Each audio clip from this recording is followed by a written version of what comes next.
सीतापुर के बेलजोरा निवासी राजमिस्त्री दीपेश उर्फ संदीप लकड़ा हत्याकांड पर आंदोलन कर रहे सर्व आदिवासी समाज के धरना स्थल पर मुख्यमंत्री विष्णुदेव साय के प्रतिनिधि के तौर पर कैबिनेट मंत्री श्याम बिहारी जायसवाल पहुंचे और उन्होंने मृतक की पत्नी को संविदा नौकरी की नियुक्ति पत्र सौंपते हुए लगभग 25 लाख रुपए की मुआवजा राशि दिलाने का आश्वासन दिया। साथ ही उन्होंने इस मामले के सभी आरोपियों की गिरफ्तारी का भी शीघ्र आश्वासन दिया है, जिस पर सर्व आदिवासी समाज के द्वारा आंदोलन को स्थगित करने का निर्णय लिया गया। समाज के पदाधिकारियों ने बताया कि अब संदीप लकड़ा के शव को मेडिकल कॉलेज चिकित्सालय के मर्चुरी से बाहर निकाला जाएगा और 22वें दिन उसका अंतिम संस्कार होगा। इस दौरान अंबिकापुर सीतापुर विधायक भी साथ मौजूद रहे। सर्व आदिवासी समाज के पंडाल में आए मृतक को विनम्र पुष्पांजलि उपरांत शोकित परिवारों को साहस, संवेदना और संबल दिए। इसके उपरांत समाज के बीच में 803 मांगों के ऊपर विस्तृत चर्चा की गई और चर्चा के उपरांत पुनः रेस्ट हाउस सीतापुर में प्रदेश कमेटी स्थानीय प्रमुखों के द्वारा माननीय मंत्री जी के बीच में सौहार्दपूर्ण वातावरण में समस्या को लेकर चर्चा की गई और छत्तीसगढ़ सरकार के द्वारा मृतक संदीप लकड़ा जी की पत्नी को सरकार की ओर से जो बातें हैं माननीय नागवंशी जी करेंगे।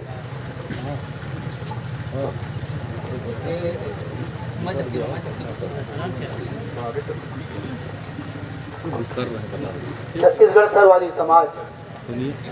मृतक के निर्मम हत्या और दुर्घटना के उपरांत पीड़िता और उसकी पत्नी सलीना के दर्द को समझा और एक न्याय के लिए जो लड़ाई हमने लड़ा लोकतांत्रिक तरीके से 12 तारीख से लगातार बैठे रहे। एक ही आरोप समाज कर रहा कि सरकार की संवेदना कहाँ है, हालांकि प्रशासनिक अधिकारी अपने काम में लगे रहे। आज हमारे बीच माननीय मंत्री स्वास्थ्य एवं परिवार कल्याण शासन के प्रतिनिधि हमारे बीच आए हैं और एक संवेदना के तहत इस बरसात में भी पूर्ण संतुष्ट करने का प्रयास करते हुए हमारे बीच आए। चूँकि ये शोक का भी घड़ी है कि आज हमारे बीच जो मृतक है उनका पार्थिव शरीर अस्पताल में रखा हुआ है, वो भी एक समाज के नाते हमारी जिम्मेदारी होती है। लेकिन इस कठिन घड़ी में भी अपने न्याय के लिए समाज ने गुहार लगाया शासन के सामने, प्रशासन सामने। इस बात को स्वीकार करते हैं माननीय मंत्री जी हमारे बीच आए और एक गहन चिंतन के बाद एक सही रास्ता और पार्थिव शरीर को कैसे एक स्थान मिले और पीड़िता को हम वापस तो दिला नहीं सकते, लेकिन एक संवेदना के साथ राहत कैसे प्रदान करें, उसके लिए हमारे बीच माननीय मंत्री जी आए हैं। उनसे मेरा अनुरोध कि जो वार्तालाप हुआ और जो शासन की ओर से आप बात रखना चाहते हैं और जो आश्वस्त करना चाहते वो कृपया हम सबके बीच रखने का प्रयास करें।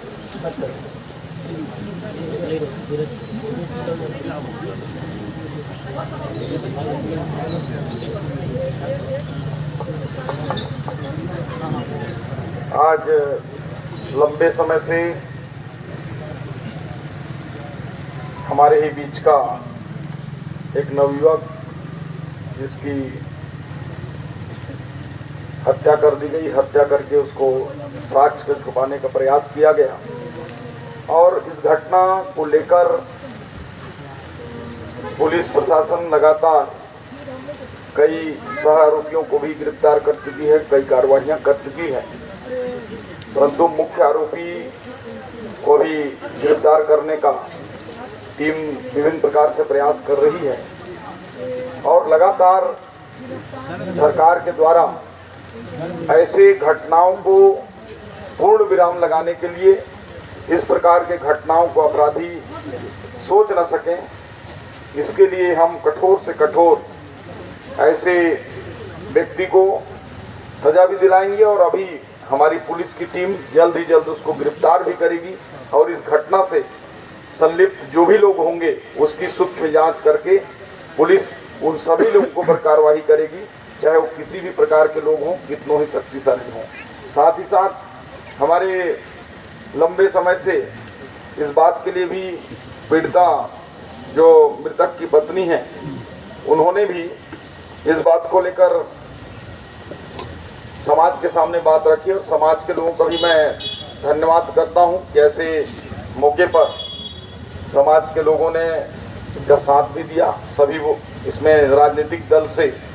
ऊपर उठकर समाज के सभी वर्ग के लोग इस बात की सहयोग भी किया, संवेदना भी व्यक्त किया। आज मुझे भी माननीय मुख्यमंत्री जी ने अपने प्रतिनिधि के रूप में इस घटनाक्रम के लिए संपूर्ण जानकारी लेने के लिए, संपूर्ण कार्यवाहियों का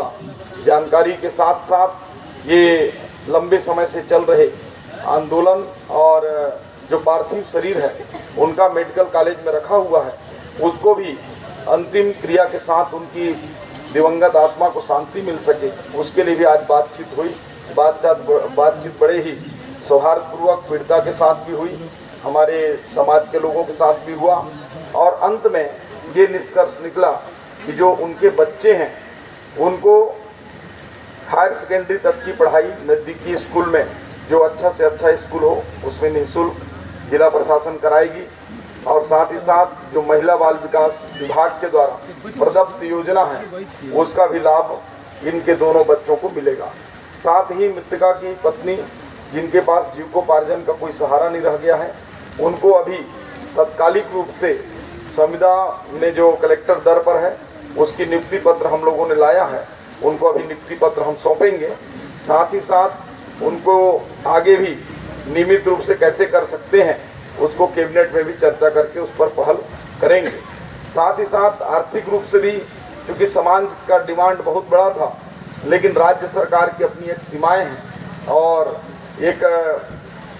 किसी प्रकार के उदाहरण न बन जाए, इसलिए संतुलित रूप से, क्योंकि सरकार का पैसा समाज का पैसा है और सरकार उसको इस रूप में खर्च करती है कि सभी के साथ बराबर सभी चीज़ों में उपयोग हो सके, और इसलिए माननीय मुख्यमंत्री जी ने अपने कोष से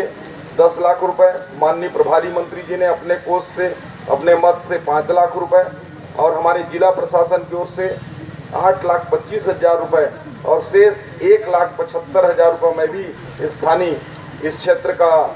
आप लोगों के ही बीच का हूँ, तो जो 25 लाख में 1,75,000 जो शेष है उसको मैं अपने स्वेच्छा निदान से देने की घोषणा भी करता हूँ। इस प्रकार जो पीड़ित है उनको 25 लाख रुपए का शासन की ओर से सहयोग किया जाएगा। साथ ही साथ अभी निर्णय भी ये लिया गया कि उनको और सहयोग करना है तो समाज की ओर से, जनप्रतिनिधियों की ओर से, हम सबों की ओर से और आप